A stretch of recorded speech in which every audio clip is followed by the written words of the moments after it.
Hey everybody, Economic Ninja here. I hope you're doing well. I'm coming to you live from an abandoned parking lot. It's actually not abandoned. It is super early. Turn this around real quick on you. Don't watch my thumb. Sunrise. Gosh darn, it's beautiful. We're going to talk about he is actually going to do it. When I say he, I'm referring to Jerome Powell. When I say it, I'm talking about interest rates. We have been talking about this moment for about, 8 months. This moment where they are going to pivot. They're going to lower rates just a few times, 2, 3 times, 25 basis points, no more than 3 times. Yesterday, I went live super early before the CPI print came out, and I nailed it, and it wasn't that hard to figure out. At around, if you go back and look at the video, at 6 minutes and 14 seconds, I said it was going to come in, the inflation data, hotter than what we want, right, or what the Fed wants, 2%. But it's going to come in cooler than what the estimates were. And that cooler, even though it's hotter, it's hot inflation, it's 3%, right? Or whatever the exact number is. Hotter than the 2%, it's coming in cooler than these expectations. And they are setting us up for this narrative that they're going to be able to lower rates, that things are getting better. Well, it gets even better than that.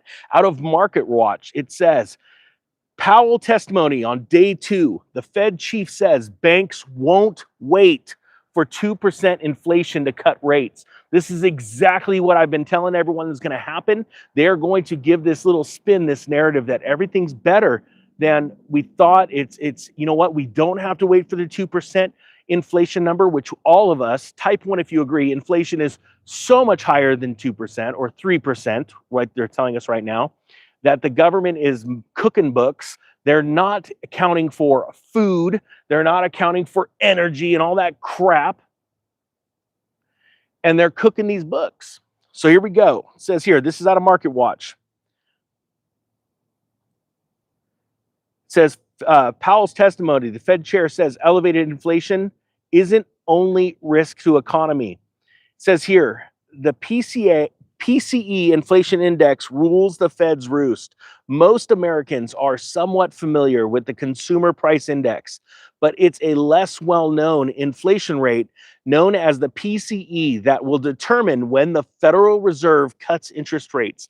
The CPI is used to help determine the cost of living increases in union contracts and Social Security payments, among other things, and has long been viewed as the main barometer of inflation.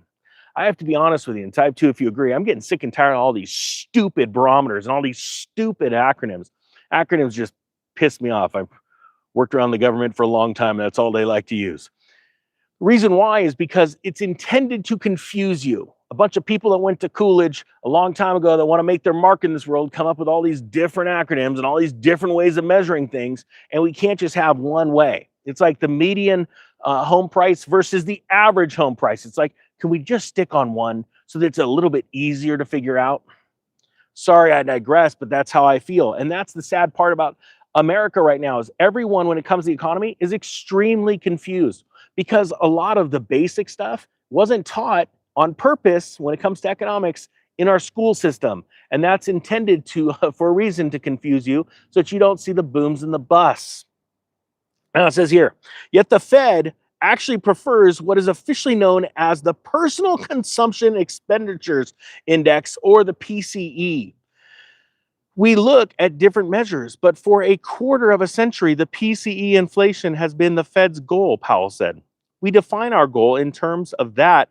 We believe it is the better measure of the cost of inflation. My gosh, I have dry mouth. Hold on. This is so awkward. Let me go get my water. Oh my gosh, this is awkward. Sorry, I didn't expect to leave you guys, but get some water. It's dry. It says here, he says, we define our goal in terms of that, the PCE, because we believe that it is a better measure of the cost of inflation that the public faces. The CPI was running at 3.1% yearly pace as of June, but the PCE was tracking at 2.6%. Isn't that better? How do you feel? Type 3 if you feel better that the PCE is at 2.6%. Let me see if we got any threes. Stand by. Nope, no threes. Type 4 if all you see is inflation all around you, everything from your Home Depot store to going to the grocery store to going to the gas station, just let me just see if we, weird. We're getting, oh, Neil's going crazy. He's typing 4 like crazy. Point being is inflation's everywhere and the government's lying to you. That's weird. It's almost like having to listen to Biden and Harris all the time. Whoo! The CPI was running at 3.1%, like I said, but the others at 2.6. As of the 12 months ending in May, putting it closer to the Fed's 2% inflation target. The PCE differs from the CPI in 3 major ways. It puts less weight on housing costs. Well, that's nice. It measures healthcare costs more comprehensively, and it takes into account changes in consumer behavior when prices rise. You know, everyone needs to be very concerned of the way the consumer reacts. See, the government's telling you, don't worry about how the consumer reacts. We shouldn't take that into account. Well, let me give you an example. Before the whole world shut down, I went down and I bought me some good old-fashioned rolls of toilet paper.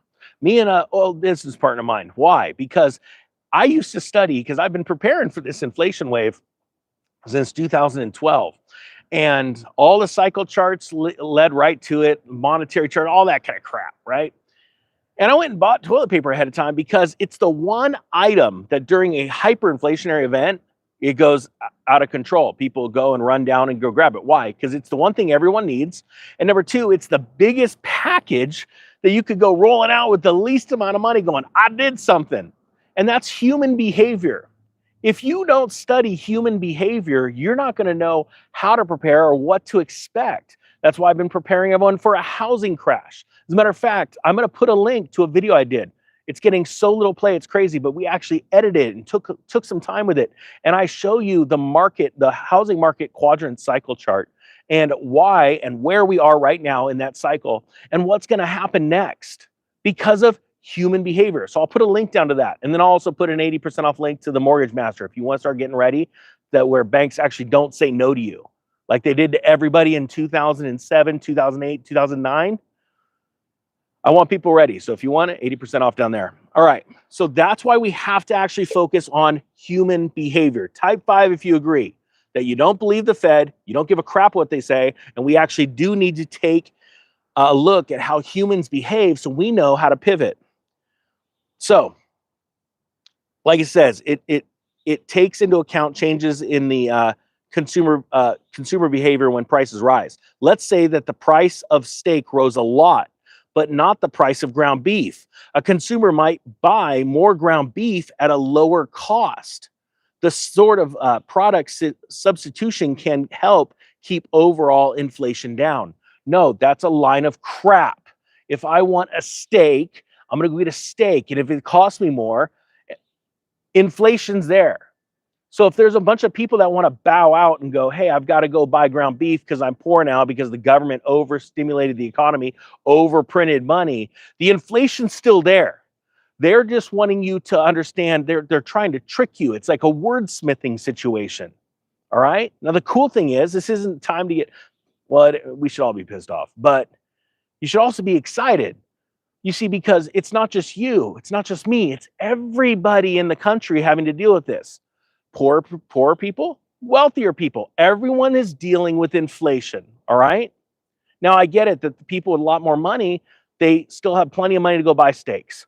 But in the end, they are saving less, right? But let's focus on the middle class, not on the wealthy class, because the middle class is what runs the vote. The middle class is what runs the economy because they are the bulk of the money. Think of them as the median home price, right? It's the most important home price metric to look at because it's where most of the homes, the value, dwell in the country. So it's the same thing with the middle class. Does that make sense? Type 6 if it does. All right, here we go. So here's the part that's really important. The Fed says they won't wait to cut interest rates until inflation hits 2%. So they're going to do this. They're going to do this. And it's funny because somebody made a comment the other day when I was talking about when I believe they're going to cut. They say, well, Ninja, you don't know what you're talking about because the Fed doesn't even meet that month. All right, let's make this real clear. The Fed doesn't have to meet to cut rates or raise rates.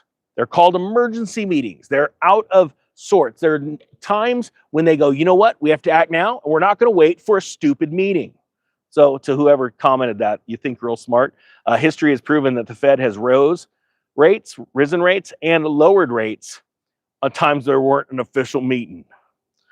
Whew. Fed Chairman Jerome Powell repeated the bank won't wait until the rate of U.S. inflation slows to its 2% goal before it cuts rates.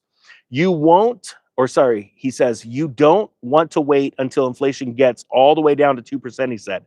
If you waited that long, you probably waited too long because inflation will be moving downward and go well below 2,000, which we don't want.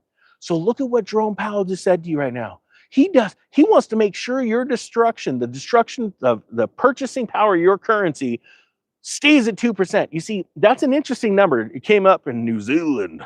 I can't even pronounce that country. A while back in the 80s, they figured out 2% was a great number. What they didn't tell you is they know that at 2%, human behavior, this is the most important thing you can take away today from this video. They're studying human behavior. If we destroy their currency, the purchasing power, at 3%, it's going to get nutty. They're going to figure it out. We're destroying the stuff. But if we do it at 2%, what happens is over the long term, it's a dry day today. Over the long term, their houses slowly tick up. The stock market slowly ticks up. They feel richer, even though everyone will say, man, I remember 10 years ago when I was a kid, gasoline was this much. I remember anything was less, right? But you don't realize you're being robbed of your purchasing power. So if you keep your money in a savings account and inflation's at 2%, you don't get it. You're like, my money is making no money in the savings account. The destruction of purchasing power is happening at 2%. I still don't get it. People don't get it. But if it's any higher than that, that's bad. If it's any lower than that, it's bad for the banks, really bad for the banks. They want to destroy your life little by little. It is the greatest scheme ever. When I started this channel 3 years ago, I said, there's a day coming soon that everyone, your family, your friends, the people you go to church with, the people you work with, they're all going to become experts in inflation, meaning that they're going to go from not having a stinking clue about what inflation is, because the last inflationary wave happened so long ago, back in the late 70s into 1980, 81. They're going to all of a sudden know what inflation is, and they're going to know why, because of social media and mainstream media. And we're there now. But the sad thing is, what people don't realize, we're about to move into hyperinflation. I've said this over and over again. Please hear me. Type 8 if you understand this, if you get this. There's been 4 times, I go over this in my real estate cycles course and other ones. I've actually done some videos on this specifically here, showing some charts. 4 times since 1972, when the Fed starts raising rates, right, aggressively, there's a point where they drop rates for a little bit. They go, oh, it's time to drop rates. And they'll do it 50, 75, maybe even 100 basis points. It'll go up, and it'll come down a little bit. Then what happens, they go, oh, it was a knee-jerk reaction. It was too soon. We didn't get under control. Because what happens is, as inflation's going up, human behavior, people are like, please stop it, please stop it. We want you to stop inflation. And they're raising rates. And then as they raise rates, everything gets expensive, right? And then they go, stop raising rates, stop raising rates. And enough time has passed where they forgot why the Fed was raising rates in the first place. And what they do is okay, we're going to drop rates. And they drop rates really sharp for just a handful of months. Usually never lasts past 6 months of these lower rates. And then all of a sudden, inflation comes back with a vengeance, and it starts screaming higher. And the reason why is because so many people on Wall Street, so many in the stock market, so many people on Main Street buying homes, they dove back into the debt markets because they said, rates are cheap, we're refinancing, we're buying cars, we're paying off debt, we're doing all this stuff. And then inflation goes, whoa, and it takes off. And the measured move in all 4 of those instances was as inflation roars up along with rates, and then they drop down for a little bit. The measured move is almost a doubling, 100% higher in the rates and inflation on that second wave up. I know I don't have all these fancy charts for you. I can only explain it to you to the best of my ability, but this is reality. We're going to see a mini bout of hyperinflation. Nothing like Weimar, nothing like Venezuela Turkey, any of those situations. But I believe that you're going to see real inflation in the 20 percentile, like 20, 21, maybe 23%. Official government numbers will show inflation around 13% at that time. This is going to happen in the next couple of years. I have been explaining this move that the Fed's about to make, lowering rates a couple times, maybe three, at most 3 times. That's all they're going to get is 25 basis point cuts. Try and get you to believe they're going to deceive you into what the current president did, the guy that can barely, he can't even change his own clothes. That he made a good thing. Vote that way because they're scared to death of having their charter, I'm talking about the Fed, pulled by the other guy, Trump.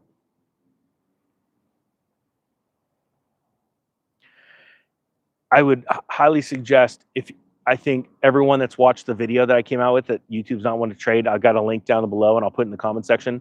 It's the housing cycles video. We edited it. We spent some time with it. It's going to show you a lot based off of history, what's coming in the housing market and exactly where we are now. I'll put the link down there. If you want 80% off of the Mortgage Master course, the link's down there too. And then you'll be ready and you'll be laughing. You'll be laughing all the way to the bank and walking out of the bank. Because so many people, and that's the thing, it's so simple, it's stupid. The reason why booms and busts happen is because it's the ability or inability for the mass public to be able to access debt, to be able to use credit cards, mortgages, car payments. That's what either causes those asset classes to explode because tons of people have the available ability to get debt, or then they collapse because all of a sudden nobody can get it. So do you want to be ready for it? That's the question. I hope you guys have a great day. The Economic Ninja, I'm going fishing, is out.